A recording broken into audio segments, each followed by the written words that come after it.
Meron naman tayo rito na re-repair na aircon. So ito, may power siya. Ano to, digital na window type. Anong brand nito? Comfort Cool. Panasonic Comfort Cool. Ayaw umandar ng ano niya, ng compressor at ng fan.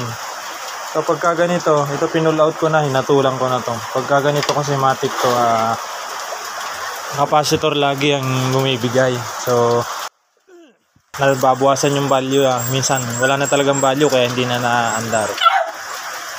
Tapos ito yan, no, kung mapapansin nyo, sobrang dumi na siya.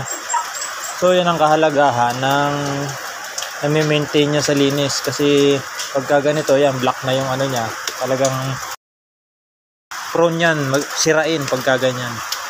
Minsan is nagbabara na yung system, nagkukos ng yelo, at yung gaya nga noon, mabilis na bumibigay yung kanyang capacitor. Tapos syempre ang loob niyan mainit na, so wala na rin siyang naibibigay na magandang lamig. So kaya ang linis importante yan, na maintain natin every 3 months quarterly, o kaya every 6 months. At least malinis natin twice a year para hindi nagkakaganito. Kasi ano yan, ang aircon, yan lang pinakang maintenance niya na cleaning. Pag hindi mo naalagaan sa cleaning yan, talagang ang aircon mo is mabilis masisira. So pinull out natin to kasi dun sa lugar na may-ari walang pwesto, nag-uulan ngayon, kaya dito natin sa shop to gagawin. So ayan, napalitan na natin ng capacitor. So ayan yung naipalit natin. Medyo malaki nga lang yung naipalit natin. So ito yung kanyang original ng capacitor. Kaya kinable na, tayo na lang natin kasi hindi nakasya yung clamp niya.